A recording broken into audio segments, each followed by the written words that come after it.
Yeah, so Maria, a lot of this has been priced in. You see the Indonesian market's up over 100% off of its lows, which we've talked about in the past. The U.S. market is up over 75, closer to 80% off of its lows now. So a lot of that has certainly been discounted.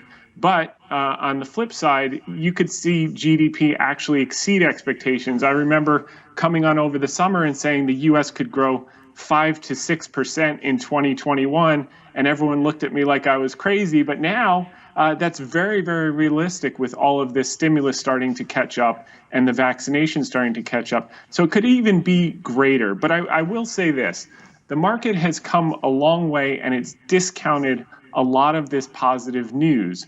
So what you may see in the short term, and what I'm watching, is the US dollar. Hedge funds are at a record short on the US dollar. They expect it to go lower. However, commercial hedgers have been buying the dollar. So if we see a short-term counter-trend bounce in the US dollar, that could potentially be a short-term headwind for the stock market and for commodities. So we have to keep our eye on that. Even though the trend is up for the stock market and we'll finish the year positive and we'll have a good year, we have moved quite a bit off the lows in March. How do you see about the trend in the midst of the optimisms from the markets? How do you see the potentials from market obligations, maybe stock market, gold, commodity as a safe havens? Yeah, so I think what you're seeing is a calmness around policy from the new administration. Domestic policy is going to be more predictable.